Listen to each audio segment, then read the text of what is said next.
আমারে নিয়া আমারে নিয়া পাহাড়ে যাওনের কথা ভাবি। জানি আমার কোমরে ব্যথা, হাঁটতে পারবো না।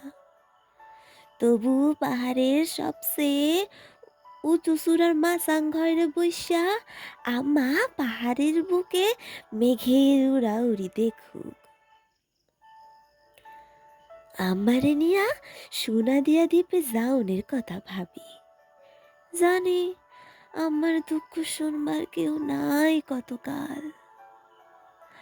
হাউকাউ থেকে দূরে নির্জন দ্বীপে বালুচরে দাঁড়াইয়া আমা দুঃখ তাহার ভাসাইয়া দিক সাগরের জলে। আমারে নিয়া সুন্দরবনে যাওনের কথা ভাবি। বনের ভিতর লুকায়ত নদী দিয়া নৌকা চলুক। সবুজের ভেতরে হারাইয়া আমার মনে পইরা যাক শৈশব, কৈশোর, আব্বার সাথে তরুণী দিনের কথা। আমারে নিয়া কতই না জায়গায় যাওনের কথা ভেবে দেখি। আম্মা সেজদারত পড়ে আছে যায় নামাজে,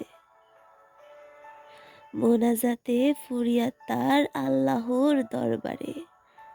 যেন যেন কবরে সে যাইতে পারে সহি সালামতে। এত এত জায়গায় যাওনের যে কথা ভাবি, আম্মা কেন যাইতে চাই না? যেখানে যাইতে চাই আম্মা, সেখানে আমারে কেন নিতে চাই না?